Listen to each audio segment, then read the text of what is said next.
रिया अपने सास के मोटापे से काफी परेशान थी। उसकी सास बहुत ज्यादा मोटी होने के कारण कोई काम नहीं करती थी और सारा दिन बैठे बैठे रिया पर ऑर्डर चलाती रहती थी। अरे बहू, जरा मेरे लिए एक गिलास पानी तो ला दे। जी माँ जी, अभी लेके आती हूँ। और सुन बहू, वो टेबल पर मेरा फोन रखा है, वो भी उठा के दे दे। मम्मी जी, टेबल तो आपके एकदम पास में रखा है, फोन तो आप खुद भी उठा सकती है ना। अरे बहू, तू तो जानती है ना, भारी शरीर के कारण मुझसे उठा बैठा नहीं जाता। अरे दे देना उठा कर। ठीक है मम्मी जी। ये लो मम्मी जी। अपनी सास को मोबाइल और पानी देने के बाद रिया नाराज होते हुए अपने कमरे में जाती है। वहाँ पर रिया का पति उसे गुस्से में देखकर पूछता है, क्या हुआ रिया, इतने गुस्से में क्यों लग रही हो? तुम्हारी माँ से ना मैं पूरी तरह परेशान हो चुकी हूँ। कितना वजन बढ़ा रखा है अपना शरीर का, सारा दिन एक ही जगह बैठी रहती है। अरे रिया, ये क्या तरीका हुआ बात करने का?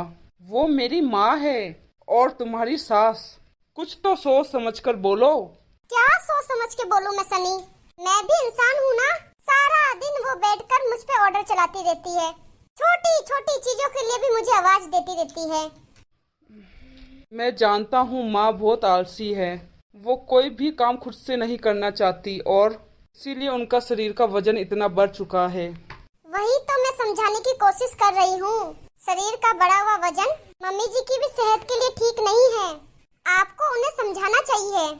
अरे कितनी बार समझाता हूँ रिया, देखा है ना तुमने, लेकिन क्या करूँ, माँ कुछ सुनना ही नहीं चाहती। और फिर अगले दिन शाम को, अरे सनी बेटा, बाजार जा रहे हो तो एक काम करना, लौटते वक्त कुछ गर्मा गर्म समोसे ले आना। अरे भाई, इतना अच्छा मौसम है, मेरा तो समोसे खाने का मन कर रहा है। माँ जी, आप जानती हो ना कि आपका वजन पहले ही इतना बढ़ चुका है, समोसे खाओगी तो और नुकसान करेगा। अरे कैसी बहू है मेरी, मेरे खाने पीने पर रोक लगाती रहती है। अरे नहीं खाने तुम्हारे समोसे, जाओ। अरे माँ, रिया का कहने का ये मतलब नहीं था, वो तो आपकी सेहत को लेके बस परेशान है माँ। अरे साहब, समझती हूँ मैं, तू भी अपनी बीबी की जबान बोलने लगा है। अरे नहीं चाहिए मुझे समोसे, खुश। ऐसी बात नहीं है माँ, ठीक है मैं आपके लिए समोसे लेके आ जाऊंगा बस। अच्छा सुन, वो हरी वाली चटनी ना थोड़ी ज्यादा लाना, मुझे बहुत पसंद है। ये सारी चीजें आपकी सेहत के लिए ठीक नहीं है मम्मी जी। वैसे माँ, रिया कह तो ठीक रही है। आजकल के बच्चे अपने माँ बाप को आंखें दिखाते हैं। अरे बचपन में तुम मुझसे कुछ मांगते थे तो मैं तुम्हें एक बार में ही दिला देती थी। अरे कैसे बेटे हो, अपनी माँ की समोसे खाने की इच्छा तक पूरी नहीं कर सकते। अरे माँ, आपको किसने मना किया है समोसे खाने को? हम तो बस तुम्हारे वजन की वजह से परेशान हैं माँ। अरे इस उम्र में कौन सा मुझे मॉडलिंग करने जाना है जो वजन कम करूं? माँ जी, आपको इसलिए वजन कम नहीं करना है क्योंकि मॉडलिंग करने जाना है, बल्कि इसलिए कम करना चाहिए क्योंकि इतने वजन की वजह से आपको बहुत सारी बीमारियां हो सकती है। अरे बीमारियां हो मेरे दुश्मनों को, मुझे कोई बीमारी नहीं होने वाली। अच्छा खाने पीने से, खुश रहने से सब कुछ सही रहता है। हाँ, रिया की अपने सास के आगे एक नहीं चलती थी। सास अपने खाने पीने का ध्यान बिल्कुल नहीं रखती थी। रिया हर रोज इस बात को लेकर परेशान होती, लेकिन उसकी सास को इन सब बातों से कोई फर्क नहीं पड़ता था। माँ, मैं और रिया एक सप्ताह के लिए बाहर घूमने जाना चाहते हैं, आपको कोई परेशानी तो नहीं है ना? अरे बेटा, मुझे क्या परेशानी होगी, लेकिन अगर तुम रिया को साथ लेके चले गए तो घर का काम कौन करेगा? तुम तो जानते हो ना, मुझसे घर का काम नहीं होता। अरे मम्मी जी, तो क्या मैं घूमने भी ना जाऊं? अच्छा ठीक है ठीक है, तुम्हें घूमने जाना है तो तुम जाओ, मैं सारे काम नौकरानी से करवा लूंगी, रख लूंगी एक नौकरानी कुछ दिन के लिए। मम्मी जी, मैं आपको फिर से समझा रही हूँ, आपको थोड़ा काम खुद से भी करना चाहिए, वरना किसी दिन बहुत बड़ी मुश्किल हो जाएगी। तुम्हें घूमने जाना है तो जाओ, मुझे लेक्चर देने की जरूरत नहीं है। मुझे अच्छी तरह पता है कि क्या करना है मुझे। रिया और सुनील के जाने के बाद नई नौकरानी को ढूंढना शुरू कर देती है और फिर एक दिन घर के बाहर से निकल रही एक औरत से पूछती है, अरे सुनो तो, मुझे घर का काम करने वाली एक नौकरानी चाहिए थी, क्या तुम किसी को जानती हो? अरे किसी और की क्या जरूरत है, मैं खुद ही आपके घर का काम कर दूंगी। बताइए कितने लोगों का काम करना है? अरे कितने लोग नहीं, अकेली हूँ मैं बस। हाँ अच्छा ठीक है, तो फिर क्या क्या काम करने हैं? अरे सारे काम करने हैं, खाना बनाना, कपड़े धोना, बर्तन साफ करना, झाड़ू लगाना, पोछा लगाना, अरे जो भी घर के काम होते हैं ना, सारे काम, समझी? ठीक है, मैं सारे काम कर दूंगी, लेकिन पैसे भी लगेंगे। हाँ अरे तो मैं कौन सा तुम्हें मुफ्त में काम करवा रही हूँ, जब मेरा बेटा वापस लौट के आएगा सारे पैसे दे दूंगी, और तुम ना आज से ही काम शुरू कर दो। हाँ अच्छा ठीक है, मैं आज से ही काम करना शुरू कर देती हूँ, चलो। अच्छा सुनो, जरा पंखे का बटन तो दबा देना। ठीक है। थोड़ी देर बाद, जरा सुनो तो, मुझे नहाने जाना है, जरा बाथरूम में जाकर गीजर तो चला दो। अजीब औरत है, इतने छोटे छोटे कामों के लिए भी मुझे कह रही है। अच्छा ठीक है मालकिन। मालकिन आज का सारा काम हो गया है, मैं चलती हूँ। अच्छा सुनो सुनो, जाते वक्त ना दरवाजा बंद कर देना। मालकिन दरवाजा तो आप अंदर से बंद करेगी ना, घर में अकेले है आप।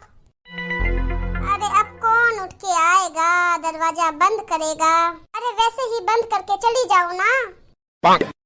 कमाल की आलसी औरत है, इसका कुछ तो फायदा उठाना चाहिए। अगले दिन नौकरानी अपने साथ एक औरत को लेके आती है। अरे मैंने तुम्हें अकेले काम पे रखा था, अब ये कौन है? मैं इसे नहीं पगार देने वाली। अरे मालकिन आप तो बेकार में ही गुस्सा कर रही हो। अब आप इतने आलसी हो के आपको हर चीज आपके हाथ में चाहिए, तो मैंने सोचा कि मैं अपनी बहन को साथ ले आती हूँ। तुम्हारी बहन? लेकिन वो क्या करेगी, इसका क्या काम है इधर? आप जो सारा दिन छोटी छोटी चीजें उठा के लाने को कहती है ना, ये वही बस आपके छोटे मोटे काम कर देगी, बाकी सारे काम मैं निपटा दूंगी।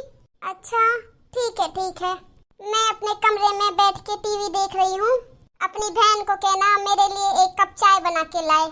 जी बिल्कुल, अभी लेकर आएगी वो। रिया की सास कमरे में जाती है उसके बाद। अरे जल्दी कर, ये आलसी औरत एक बार बैठ जाती है ना, फिर पूरे दिन नहीं उठती। जो भी कीमती सामान नजर आ रहा है ना, उसे अपने थैले में भर ले।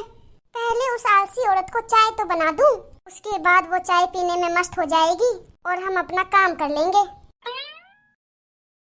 उसके बाद नौकरानी जल्दी से चाय देकर जो भी कीमती सामान नजर आता है उसे अपने बैग में भर लेती है। 2-3 दिन तक यही सिलसिला चलता है। अपने आलस के चलते रिया की सास ने ये तक नहीं देखा कि उनके घर से कीमती सामान गायब हो रहा है। अगले दिन रिया और सनी लौटकर वापस आते हैं। अरे मम्मी जी, ये क्या, घर का मेन दरवाजा खुला पड़ा है और आप यहाँ आराम से बैठी हैं? अरे तुम्हारे जाने के बाद मैंने एक नौकरानी को काम पे रखा था, वो बस आती ही होगी। अब कौन बार बार उठकर दरवाजा खोले बंद करे। अरे ये क्या, घर के कमरों से बहुत सारा कीमती सामान गायब है, कहाँ गया सब कुछ? अब मुझे क्या पता, मैं तो सारा दिन अपने कमरे में ही रहती हूँ। मम्मी जी, मुझे लगता है आपके आलस के चलते आपकी वो नई नौकरानी घर का सारा कीमती सामान लेकर भाग गई है। हाँ माँ, रिया ठीक कह रही है, घर के दूसरों कमरों में रखा सारा कीमती सामान गायब है। आपने देखा भी नहीं? हाय हाय, ये क्या हो गया, मेरी आलस की वजह से मेरा घर लुट गया।